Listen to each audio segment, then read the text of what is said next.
Everyone, it's Kasia from Tarot Map. This is a VR to Brian Cormack Carr. If you don't know his channel, I'm going to link his original video below, so check him out. He's pretty cool. He's mixing tarot with coaching tools because he's been doing coaching for quite a long time, so it's pretty fascinating. His tag is called Tarot Tools Trio. And let's jump into it, right? So first question is, what three essential decks would you take with you when you going traveling, or what three decks are really important to you right now? And I am actually going traveling. I'm leaving on 23rd of February for over 2 months, so I was actually thinking about it quite a lot, because I want to travel light. I don't want to take a lot of decks with me, but I want to have a selection of decks that I can use for readings. Maybe I will do some work while I'm away, but also for personal, usage. So I definitely want to take, one Tarot de Marseille deck, just because I constantly want to learn and I'm fascinated by this system.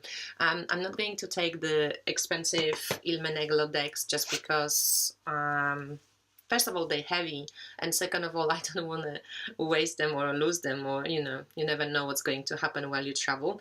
But I am going to take the little Marshmallow Tarot because it's gorgeous. I love the artwork, I love the colors. It is a Tarot de Marseille and it's small. It's a pocket-sized deck. It fits into one of those sweet bags I brought from Thailand, and so I think this is just perfection. So it's light, so it's coming with me. Another one that's coming with me is Sacred Creators Oracle. I know it's not tarot, but this deck enhances my tarot reading so much that I love it, and I use it nearly for every tarot reading I do. When I asked the deck, do you want to come with me traveling, I pulled Lovers and it said Collaboration of Souls. So what do? You take the deck, right? So Sacred Creators Oracle, Marshmallow Tarot, and the third one I probably would love to take Rider-Waite-Smith with me, and Carol Hetzer's Elemental Rainbows would have been a perfect option, but again, these decks are very expensive, so I'm not going to take it with me, just because first of all it's a little bit heavier, but second of all I just don't want anything to happen to it. So what I'm going to take is one of these two, either Tarot de San Croix or Sakurai Bito Tarot. Why? Because first of all they're both great readers. Sakurai Bito Tarot, it's very easy to read. People love to see these cards and they easily find themselves in those pictures. So I need a deck that I can use for clients, that it's not non-threatening, that it's kind of versatile, not too extreme one way or another. Tarot de San Croix is also a great reader. It also has this little orange book. And it's a bit more mystical, maybe on the mystical side. Maybe I can read it on more levels than Sakurai Bito, but not always. So I might actually probably go with Tarot de San Croix, but yeah, one of these two. So this would be my 3 tarot decks that I would take with me right now.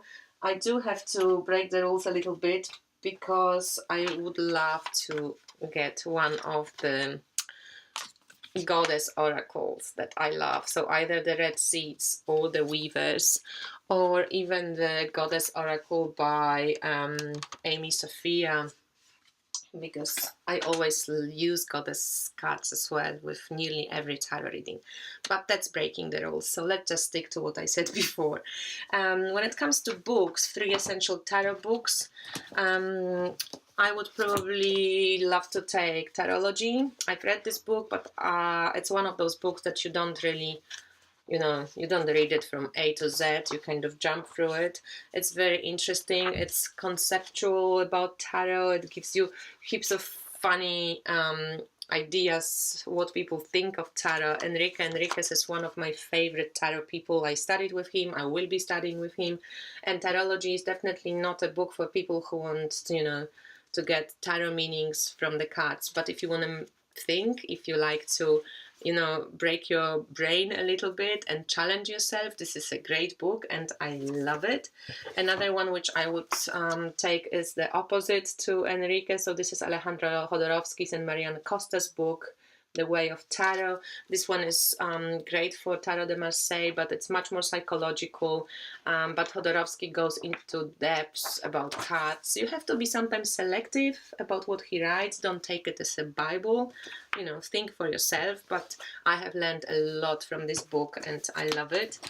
And I think Brian didn't want me to say anything about tarot companion books, but I did learn from these two books more than I learned from many tarot books.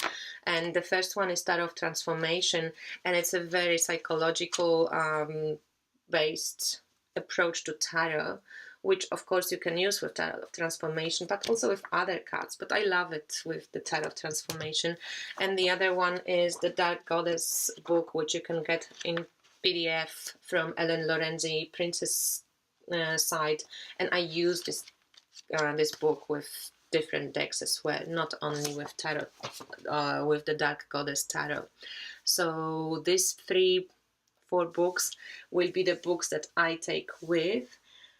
And now off to tarot spreads. So I am a 3-card spread girl. I love 3-card spreads. Usually I do open reading. Camelia Elias teaches this, Enrique Enriquez, Yoav Ben-Dov, lots of other people too, Jodorowsky as well. And I kind of adopted it from Tarot de Marseille, from these guys. I really love it. So you basically ask a question and throw 3 cards and just see how the story unfolds. Here also, if you need a little bit more, like if you're newer to tarot, sometimes it's better to have positions. So in this book, Tarot Spreads, Barbara Moore, which is actually quite a good tarot book, especially for people who, like me, I don't really like spreads, but this book is quite cool. I used quite a few spreads from it. She gives you a lot of examples of 3-card spreads with some kind of, you know, help from the position. So you have situation, advice to improve situation and probable outcome. You have this challenge, how to handle it, best advice, what do you need to know. So there's, I will just hold it out for you. You can stop the video and see if there's anything you like. So there's different ideas about the 3-card spreads. That's quite cool.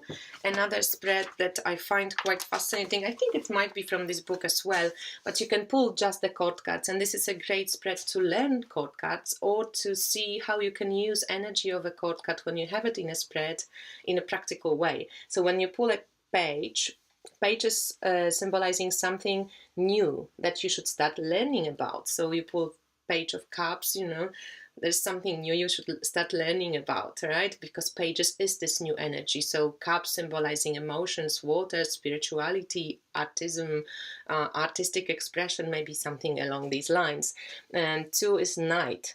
And this is something you should do pretty quickly. So when you get a knight, they on the horses, they like to move fast, they like to be on the mission.